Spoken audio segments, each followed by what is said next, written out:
어려움으로 인한 변화. 모든 문제 뒤에는 하나님의 목적이 있다. 그분은 우리의 성품을 개발시키시려고 상황을 이용하신다. 사실 그분은 우리를 그리스도와 같이 만드시려고 성경보다도 상황을 더 많이 사용하신다. 이유는 간단하다. 이는 우리가 하루 24시간 동안 어떤 상황이든 상황 속에 있기 때문이다. 우리가 이 세상에서 살 때 많은 문제들에 직면할 것이라고 예수님은 경고하셨다.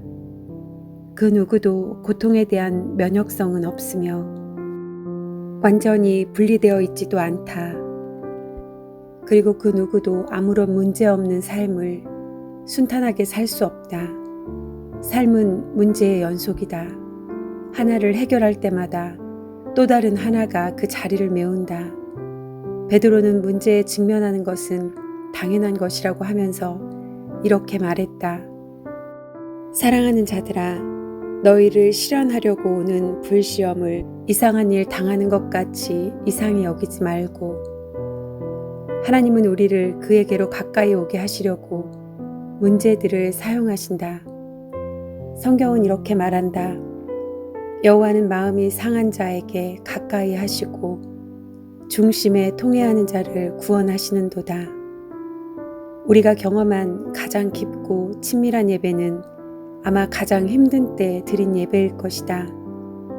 우리의 마음이 무너져 내리고 세상에 홀로 버려진 것처럼 느껴졌을 때 아무것도 선택할 수 없고 심한 고통으로 신음조차 할 수 없을 때였다. 그리고 우리는 하나님께로 얼굴을 향한다. 고통 속에서 우리는 가장 솔직하고 마음에서 우러나오는 정직한 기도를 배운다. 고통 속에 있을 때 우리는 형이상학적인 기도를 할 에너지가 없다. 조니 에릭슨 타다는 이렇게 지적했다. 삶이 잘 풀릴 때 우리는 예수님을 아는 지식으로 슬쩍 넘어갈 수도 있고 그분을 모방하고 인용하고 그분에 대해 이야기하면서 넘어갈 수도 있다.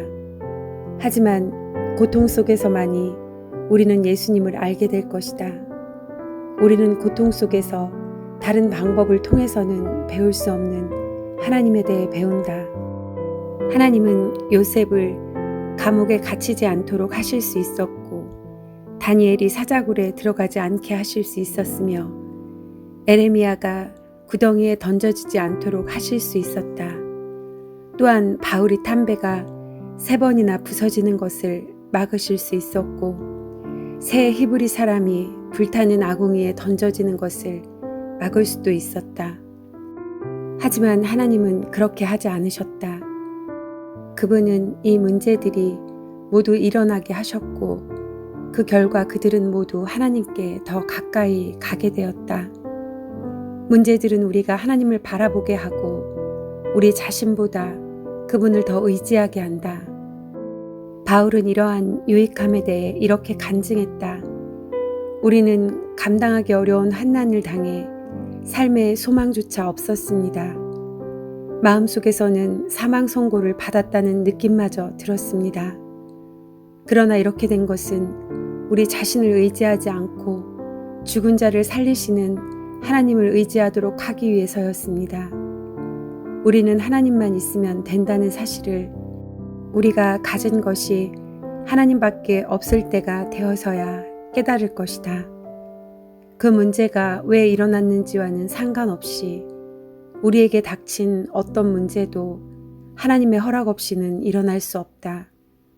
하나님의 자녀의 삶에 일어나는 모든 일은 이미 아버지를 한번 거친 것이고 사탄이나 다른 이들이 악하게 사용하려 할 때에도 하나님은 그 모든 일들을 선을 위해 사용하신다.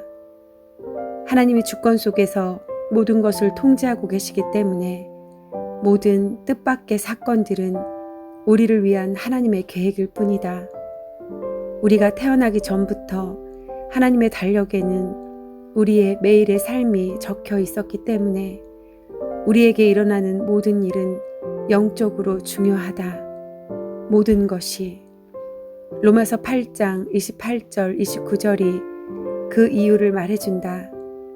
우리가 알거니와 하나님을 사랑하는 자, 곧 그 뜻대로 부르심을 입은 자들에게는 모든 것이 합력하여 선을 이루느니라.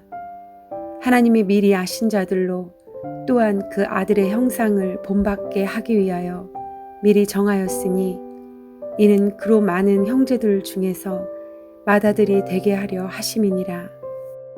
로마서 8장 28절 29절 이해하기. 이 구절은 성경에서 가장 많이 잘못 인용되고 잘못 이해되는 구절이다.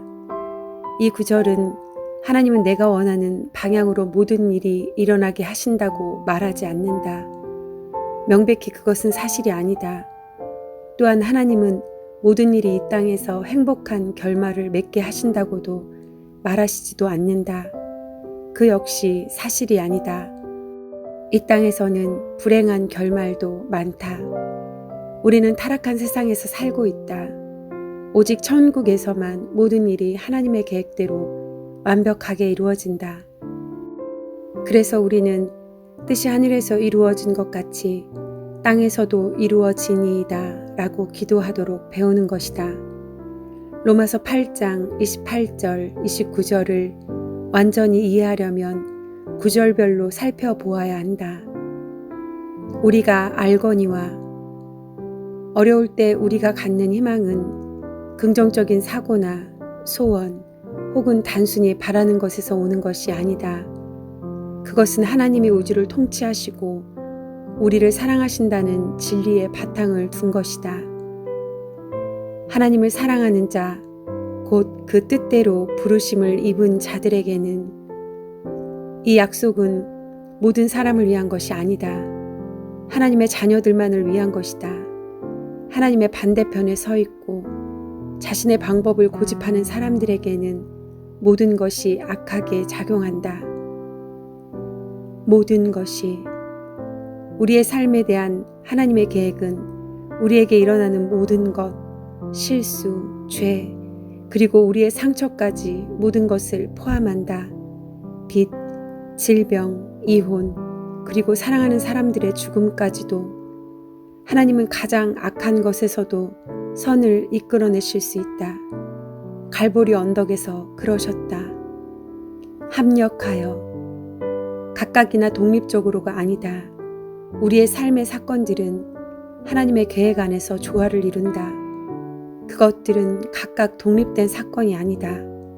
우리를 그리스도와 같이 만드는 과정에 상호 의존적인 부분이다. 케이크를 굽기 위해서는 밀가루, 소금, 계란, 설탕, 그리고 기름이 필요하다. 따로 먹으면 별 맛이 없고 심지어 쓰기까지 하다. 하지만 함께 구우면 아주 맛있는 케이크가 된다. 우리의 모든 불쾌한 경험들을 하나님께 맡기면 그분은 그것을 엮어 선을 행하신다. 선을 이루느니라. 삶의 모든 것이 좋다고 이야기하지 않는다. 이 세상에서 일어나는 대부분의 일은 악하고 나쁘다. 하지만 하나님은 악에서 선을 끌어내는 것을 전공으로 하신다. 예수 그리스도의 공식 족보에는 4명의 여자가 등장한다. 다말, 라합, 룻, 그리고 밧세바. 다말은 시아버지를 꾀어서 임신한 여자였고 라합은 창녀였다. 룻은 유대인이 아니면서 유대인 남자와 결혼을 하는 죄를 지었고 밧세바는 다윗과 간통을 하고 결국 남편은 살해되었다. 그들의 이런 전력들은 내세울 만한 것이 아니었지만 하나님은 이 제약으로부터 선을 끌어내셨고 예수님은 그 핏줄에서 나오셨다. 하나님의 목적은 우리의 문제, 고통, 그리고 우리의 죄보다 크다. 하나님이 미리 정하셨으니 모든 일에는 위대한 디자이너가 있다. 우리의 삶은 우연, 운명, 혹은 운의 결과가 아니다. 삶에는 마스터 플랜이 있다. 역사는 그분의 이야기다. 하나님이 조종하신다. 우리는 실수를 하지만 하나님은 절대 실수하지 않으신다. 하나님은 실수를 하실 수 없다. 왜냐하면 그분은 하나님이시기 때문이다. 이는 그로 많은 형제 중에서 맏아들이 되게 하려 하심이니라. 그분의 목적은 무엇일까? 우리가 당신의 아들과 같이 되는 것이다. 하나님이 우리의 삶에서 발생하게 하신 모든 문제는 그 목적을 위한 것이다. 그리스도와 같은 인격 쌓기. 우리는 보석 같아서 역경이라는 망치와 끌로 깎여서 모양을 갖춘다. 만일 보석공의 망치가 거친 모서리를 깎아낼 만큼 강하지 않으면 하나님은 더 큰 해머를 사용하신다. 만일 우리가 정말 고집이 세다면 그분은 드릴을 사용하실 것이다. 그분은 필요한 것은 모두 사용하실 것이다. 모든 문제는 인격을 쌓을 수 있는 기회다. 그리고 그 문제가 더 어려울수록 영적인 근육과 도덕적인 섬유 조직을 만들 수 있는 잠재력은 더 커진다. 바울은 우리는 이러한 어려움들이 인내를 낳는다는 것을 안다. 그리고 인내는 인격을 낳는다라고 말했다. 겉에서 일어나는 일들은 우리 내면에서 일어나는 것보다 중요하지 않다. 우리가 겪는 상황은 일시적인 것이지만 우리의 인격은 영원할 것이다. 성경은 때때로 시험을 불순물을 태워 없애는 정제소의 불과 비교한다. 베드로는 너희 믿음의 시련이 불로 연단하여도 없어질 금보다 더 귀하여 예수 그리스도에 나타나실 때에 칭찬과 영광과 존귀를 얻게 하려 함이라 라고 말했다. 어느 한 은세공인은 은이 깨끗하다는 것을 어떻게 압니까? 라는 질문을 받았을 때 제 모습이 비치는 것을 보고 압니다 라고 대답했다. 우리의 믿음이 깨끗할 때 사람들은 우리 안에서 예수님의 모습을 볼 수 있다. 야고보는 이렇게 말했다. 이는 너희 믿음의 시련이 인내를 만들어내는 줄 너희가 알미라. 하나님이 우리를 예수님과 같이 만들고 싶어 하시기 때문에 그분은 우리가 예수님이 경험하신 것과 같은 경험을 하게 하실 것이다. 외로움, 유혹, 스트레스, 비난, 거절, 그리고 그 외에 많은 문제들을 겪게 될 것이다. 성경은 예수님이 고난으로 순종함을 배워서 온전하게 되었은직이라고 말한다. 왜 하나님은 당신의 아들이 겪게 하신 고통에서 우리를 제외시켜 주시지 않는 것일까? 바울은 이렇게 말한다. 자녀이면 또한 후사, 곧 하나님의 후사여 그리스도와 함께한 후사니 우리가 그와 함께 영광을 받기 위하여 고난도 함께 받아야 될 것이니라. 예수님처럼 문제에 대처하기. 우리가 겪는 문제들이 자동적으로 하나님이 의도하신 결과를 가져오지는 않는다. 많은 사람들은 나아지기보다는 비통해하며 절대 성장하지 않는다. 우리는 예수님과 같은 방법으로 대처해야 한다. 하나님의 계획은 항상 선하다는 것을 기억하라. 하나님은 우리에게 가장 좋은 것이 무엇인지 아시고 우리가 가장 관심 있어 하는 것을 기억하신다. 하나님은 에레미야에게 말씀하셨다. 나 여호와가 말하노라. 너희를 향한 나의 생각은 내가 아나니 재앙이 아니라 곧 평안이요 너희 장래에 소망을 주려 하는 생각이라. 요셉은 그를 노예로 팔려고 했던 형들에게 당신들은 나를 해하려 하였으나 하나님은 그것을 선으로 바꾸사 라고 말할 때부터 이 사실을 이미 이해하고 있었다. 히스기야는 그의 생명을 위협하는 질병에 대해 같은 감정을 보였다. 보옵소서, 내게 큰 고통을 더하신 것은 내게 평안을 주려 하심이라. 주께서 나의 영혼을 사랑하사 멸망의 구덩이에서 건지셨고 나의 모든 죄는 주의 등 뒤에 던지셨나이다.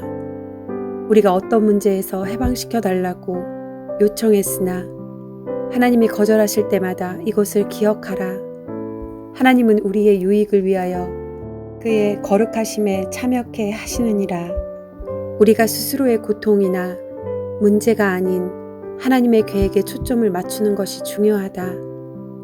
예수님은 그렇게 십자가의 고통을 견디셨고 우리는 그분의 모범을 따라야 한다.